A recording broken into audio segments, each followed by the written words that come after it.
Овие јужноафрикански макадамии и сушено овошје може би се мали поединачно, но имаат големо влијание за многу од луѓето кои работат во оваа фабрика наречена Empire State Trading. Yeah, now I'm working there 15 years. Работам овде 15 години и тоа е мојата прва работа што ја добив овде од Empire.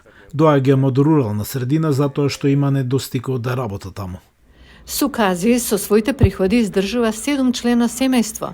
Тој пакува производи за пазарите ширум светот, вклучително и за Соединетите држави. Според законот за африкански раст и можности, кој е лансиран во 2000 година, и е американска политика без царина за подобните земји и отварање работни места на континентот. Но количината на производи извезени во САД во споредба со другите главни пазари во Европа и Кина варира врз основа на побарувачката на пазарот. Питер е еден од собствениците на семејниот бизнес. Лани САД веројатно зедоа 50 или 60% од нашиот род. Оваа година тоа се промени и САД зедоа само 10 или 15% од нашиот род, додека кинезите земаат околу 70%. Питер вели дека постојат разлики во водењето бизнес со секоја земја.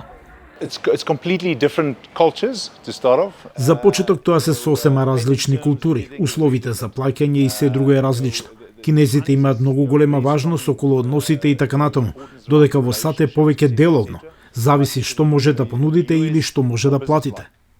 Исто така, постојат и други разлики меѓу Кина и САД. Кина е најголемиот трговски партнер на Африка, а САД се рангирани на третото место врз основа на бројките на Светската банка во 2021 година.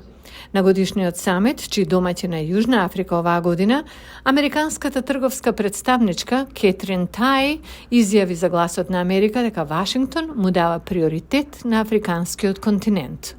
Yes, China's footprint in the global economy. Да, влијанието на Кина во глобалната економија во однос на трговијата е големо. Ние го знаеме тоа.